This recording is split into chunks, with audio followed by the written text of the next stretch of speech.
So yesterday's video, I was talking about a bobcat that came up to the chicken coop yesterday, or day before yesterday. And it really took me by surprise. I was just stunned by this. First bobcat I've seen in nature. And I told you what I was going to do about it. I intend to run a radio with human voices making noise to keep these predators away. But I really got to doing some research about these predators. I don't know, this one kind of just, I don't want to say freaked me out, but maybe weirded me out, because I just was not expecting a bobcat.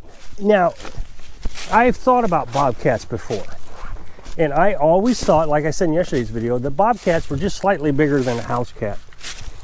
As a matter of fact, I watched a video just a couple days ago Carolyn reminded me of, about this woman who was bringing her dog in from the car to the house, and this bobcat come chasing after the homeowner. The defender, there was a defender, you know, firearms defender, who shot it. But this thing was real small. It was just a little house cat size. But the one we had was as big as black lab at least. So I did a little bit more research on this. We do have mountain lions in the state of Missouri. They can cross over state lines here.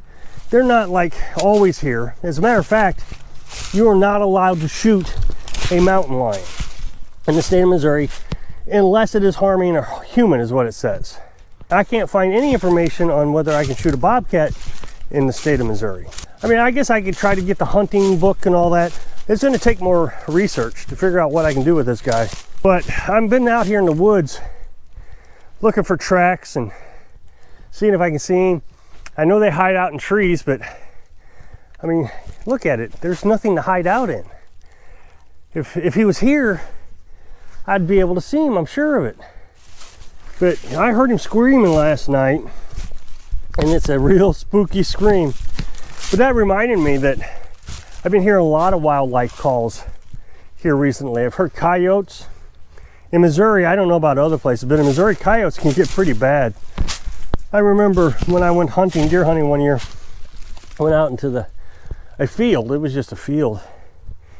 And the coyote screams were deafening. I mean, it was just deafening. It was terrible. But I've been hearing coyotes in the background in the early mornings when I open the door for the chicken coop. Of course, I'm awake, and I think I'll be able to hear anything during the dusk and dawn hours, because I'm awake during those hours. Then the other day, I told you in a video that I could hear a fox screaming. Foxes are really cute when they scream. Now, we've had a fox eat a chicken. I mean, it's already happened, so it's something that we got to be careful of with fox. Those things I think I've got a handle on. Coyotes are kind of persistent. Carolyn was telling me about a story she had with a coyote.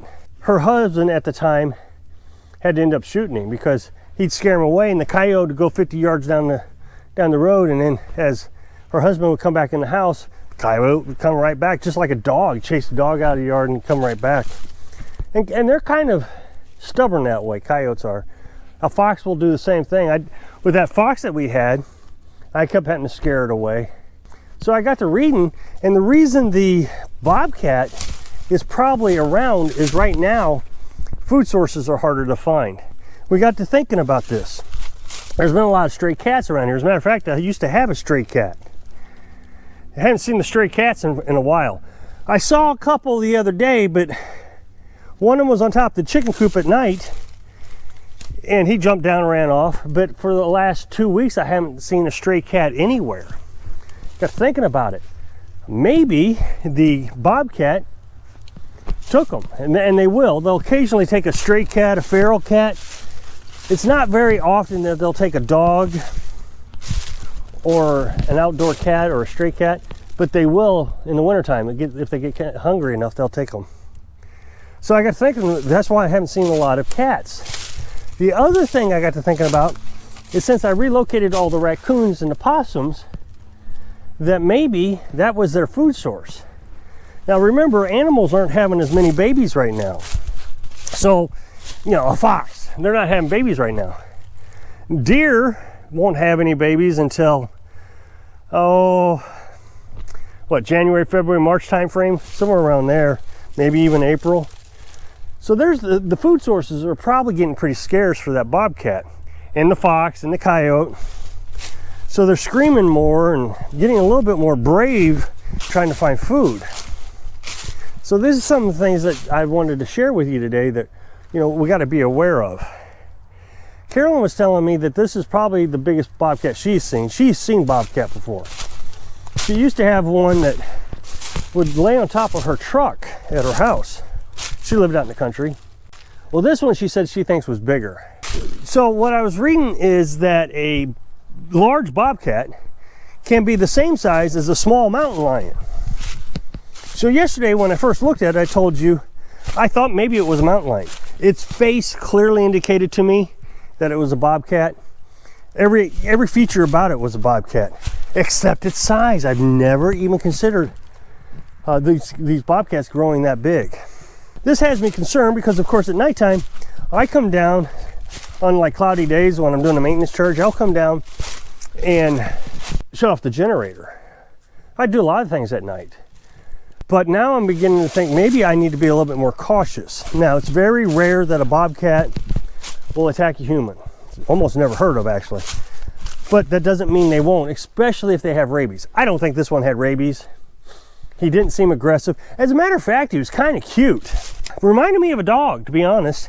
The way he was investigating the chicken run top, you know, we got the canvas over there. He was sniffing at it, looking at it, really kind of investigating it. Of course, Frenchie was just screaming up and down, trying to get him to go away.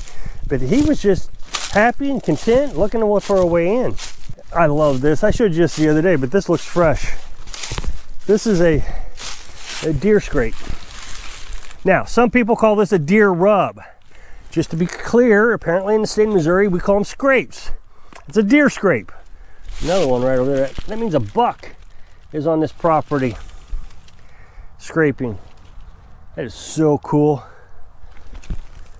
There's another one behind me. Look at that. He's not scraping on big trees, he's just on these little trees. Oh, that reminds me, the other day it was raining. We was coming home from the store, and a buck ran out into the road. It was raining hard, and it was like he was trying to get out of the rain. He didn't want to jump down the ditch, so he came straight up the road towards the truck. We're coming down the hill, he's going up the hill right towards us. So I just stopped, let him do what he was going to do. Where was he trying to go? It's not like he was going to escape the rain.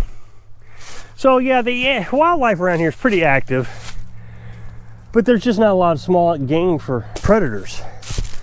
So I'm not really sure what I'm going to do about it, other than we're going to run a radio. I talked about running a radio.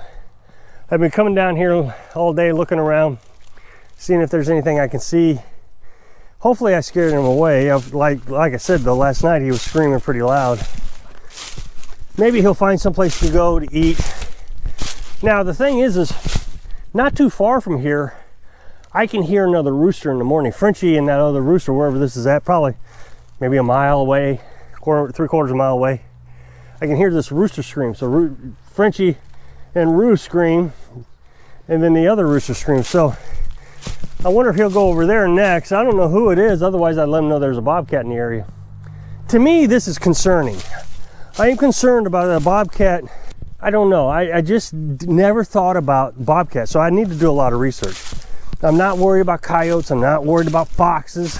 I've dealt with those before. I've told you I lived in a little township called a village in Missouri. Had 100 people in it, and there was a pack of coyotes running through town. Well, we would go shopping early in the morning. We get up at 3 o'clock in the morning, go to Walmart to go shopping to avoid the crowds.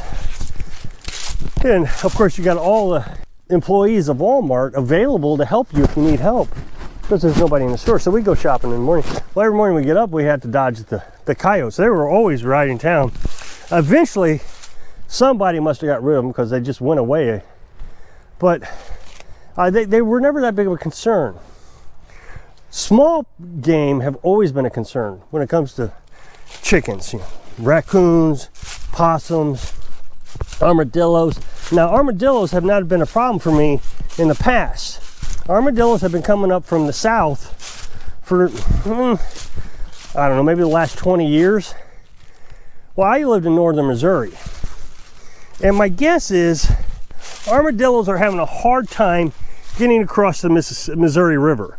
So you got the Mississippi on the east side of Missouri, and then you got the Missouri River cutting through Missouri. And so I haven't ever really seen any armadillos north of the Missouri River, but they are down south of the Missouri River, and there's a lot of them. Well, you gotta be careful with armadillos. They can carry leprosy. The only two animals on the planet that can carry leprosy are armadillos and humans. I don't want to get leprosy. I'm not even sure if you can. I guess they have a cure for that by now. Now, we did have an armadillo here on the property, and I was really fearful about trapping that because of leprosy. That being said, it got ran over just on the road outside our house. So I didn't have to deal with him, and I haven't seen any signs of armadillos since he's been ran over. And they dig up the yard. That's just holes everywhere in the yard from the armadillo. So we got rid of the raccoons, got rid of the possums and the armadillos. And now the bigger game are coming out, probably, like I said, because I got rid of everything else. So I'm gonna buy a radio, probably a battery operated one. Maybe one, I'm gonna look on Amazon. Maybe I can find a solar powered one, a weather radio, something that I can leave outside and I don't have to give a lot of power to. I was thinking about maybe just buying a regular radio, but if I can, technology today, surely they got radios that has a rechargeable battery or something. I just wanted to bring you out in the woods, have a little conversation about wildlife, and I am concerned. This one's got me concerned a little bit, so I hope I can inspire you to think through the dangers when you're living your dream. Thanks for watching.